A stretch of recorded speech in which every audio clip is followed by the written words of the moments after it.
rungtynės prasidėjo gerai, nieko blogo nežadėjo, bet paskui kažkaip tai vaikai užstrigom, net negaliu dabar reikės analizuoti, kodėl, kurioje vietoje ir sakykime, pastatėm zoną, jie 3 tritaškius įmetė, gal tas buvo toksai lūžis, jie užsivedė tuo ir taip gavosi, sakysim. Prašau klausimą. Turbūt treneri tikėtis, kad taip pat eis žaidimas kaip vakar dienoje su Domantu Saboniu. Nu, matot,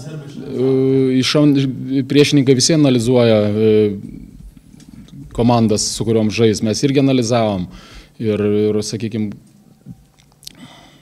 stengiamės įvykdyti visus nurodymus, kad vaikai įvykdytų visus nurodymus, viskas šiek tiek, jie daugiau pasiruošė prieš Domantą Sabonį, matyt. Domantas kažkiek nervinosi, šitas gal išmušė iš pusiausvyros vaiką, bet jisai tikrai dėjo didelės pastangas, stengiasi stipriai. Pagal vaizdą aikštelę atrodė, kad galvojate gal pramuš, ne? Nes daug netaiklių metimų buvo ir ilgokai užsibuvo, sakykime, Pavlovskis išėjęs. Nu, Pavlovskis turėjo 3 pražangas, tai mes dėl to ilgiau laikėm Sabonį, nes matėm, kad jisai su 3 pražangom yra, tai dėl to Sabonis ilgai žaidė.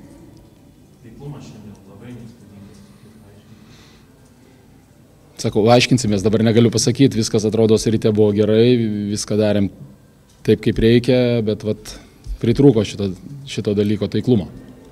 Nors Deividas buvo rezultatyviausias žaidėjas, bet žaidė 16 minučių. Galbūt jo taškai būtų dar pagerinti. Nu, čia dabar negalim sakyti, kas būtų buvę, jeigu būtų. Pat buvo tokia sudėtis, darėm tokius sprendimus, treneriai mes ir taip išėjo.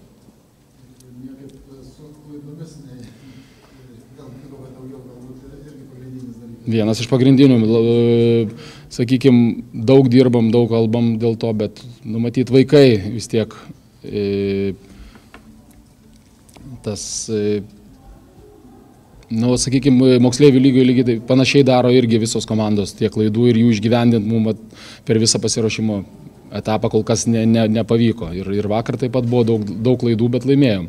Sakysim, stengiamės, dirbam ant to, bet taip yra.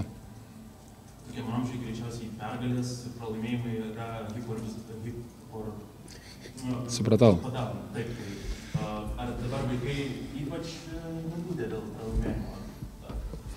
Aš manau, nuliūdė vaikai, bet mes stengsimės juos morališkai palaikyti, stengsimės užvesti rytojos rungtynėms, kurios taip pat labai svarbios. Manau, negalime palūžti po pralošimo, mums reikia ruoštis sekančiom rungtynėm ir vaikam